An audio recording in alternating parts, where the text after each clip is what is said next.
Yeah, when I stood up here last year, I certainly didn't anticipate a month later having our graduate assistant be our starting quarterback, and I certainly didn't envision starting 4 different quarterbacks throughout the season like we did last year because of injuries. It certainly makes a difference. I think if anything, it's just the experience and the depth that we now have in that room compared to last year. Going into last season, Luke Doty was our starting quarterback, and he only had been on campus for a year. I think he started 3 games in 2020, so he didn't have a lot of experience. Now you got a guy like Spencer that's played a lot of football, has won a conference championship at Oklahoma, and then you add guys like Luke who have now are a year older as well, along with some impact freshmen and that we've brought in. It's a different quarterback room, and it's certainly we have a lot of work to do, but it certainly, as a coach, makes you feel better about the situation going into the season.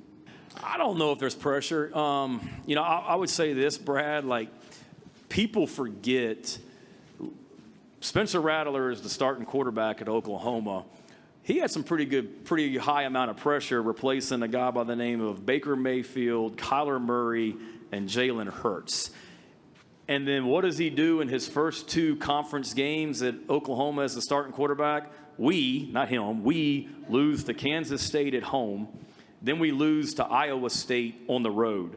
So he's replacing all these guys, had a lot of pressure going into that season, started out 0-2 in the conference, never flinched. And then the narrative I know was he got benched last year in the Texas game. Well, he got sat down the year before too, and then came back in the second half, played his butt off. We beat Texas in 4 overtimes, and he never lost a game as a starting quarterback again, and still hasn't as a starting quarterback. So I don't worry about Spencer. There may be some outside pressure with him. He's been through the fire before. I saw firsthand how he handled it when he was at Oklahoma and started out 0-2, never flinched, and continued to get better. There'll be some ups. There'll certainly be some downs, I'm sure, this season, but have no worries about him from that standpoint, being able to handle it. And with Spencer, we've got to be great around Spencer, players and coaches, and play well and help him.